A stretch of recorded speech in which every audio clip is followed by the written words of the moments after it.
Have you ever noticed that when an airplane begins to turn, the nose seems to swing in the opposite direction?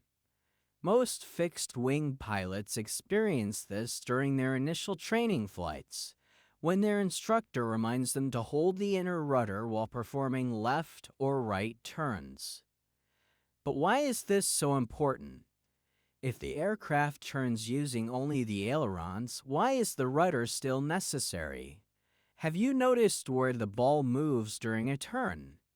Yes, using only ailerons, you can go to bank and initiate a turn, but the turn won't be a coordinated turn.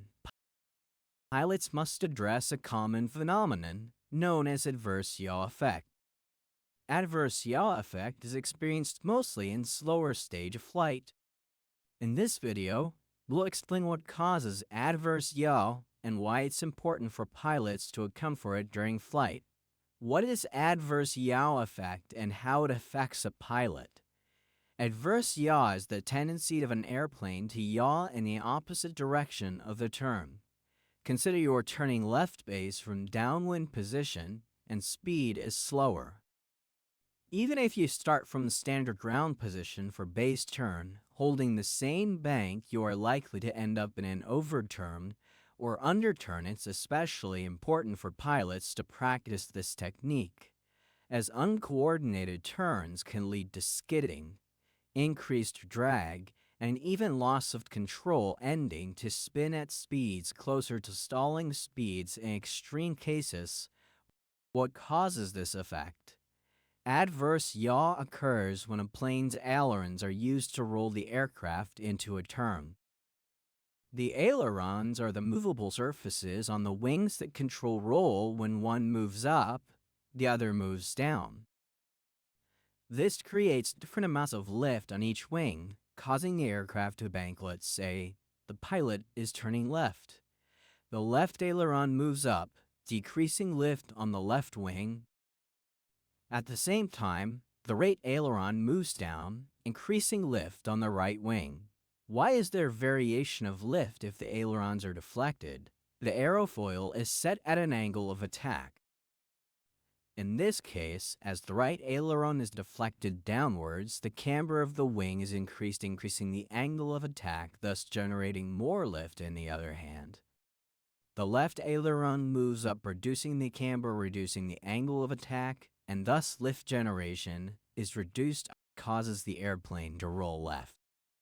But there's a catch: this difference in lift doesn't just affect the roll. We all know the concept of induced drag, or commonly known as the lift-induced drag, which is directly relative to the generation of lift. Simply with more lift, there will be more induced drag. Drag created from wingtip vortices can be an easy example of induced drag, which is a byproduct of lift. As a result, the outgoing wing will experience larger wingtip vortices that exacerbate the effect of adverse yaw. Now our aircraft is moving forward in the air and pilot initiates bank to left. So right aileron goes down, generating more lift as well as more induced drag than the left outgoing aileron. So naturally, the right wing will tend to lag behind than the left wing, and ultimately causing a yaw movement to the right. This same phenomenon can be explained by profile drag, which is independent of lift, caused due movement of control surface through the air by effects of rolling, where the upgoing wing faces more airflow, which is striking the upper surface of the upgoing wing. Shifting lift vector moves rearwards, creating drag in case of a propeller-driven aircraft. Another effect supplements adverse yaw, known as the P factor or asymmetric blade effect, but we will discuss it in another video.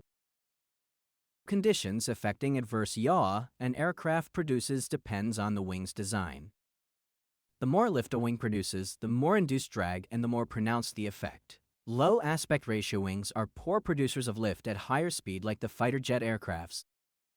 As a result, the effects of adverse yaw are less pronounced on these wings in comparison to high aspect ratio wings of commercial airliners. Can pilots avoid it? To counteract adverse yaw, pilots simply use inner rudder. By applying pressure to the rudder in the direction of the turn, the pilot can help realign the aircraft's nose with the direction of flight.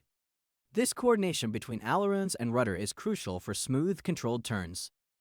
Common aircraft designs for reducing adverse yaw affect differential type ailerons deflect at different angles. The upgoing aileron deflects more than the downgoing aileron. This creates more drag on the downgoing wing, which produces a yawing force in the direction of the turn, counteracting adverse yaw. Fry's type aileron are hinged, so that when it is deflected upwards, the leading edge of downgoing wing dips down into the airflow on the wing's underside, generating parasite drag. To counteract the yaw-rudder aileron coupling is another efficient way to prevent adverse yaw. Common mistake student pilots make is adding too much rudder. This results in the ball going in the opposite direction, prompting them to add opposite rudder instead. Remember, to correct for adverse yaw, always add rudder in the same direction as the turn. Thanks for watching. If you found this video helpful, don't forget to like, share, and subscribe for more aviation insights. Fly safe.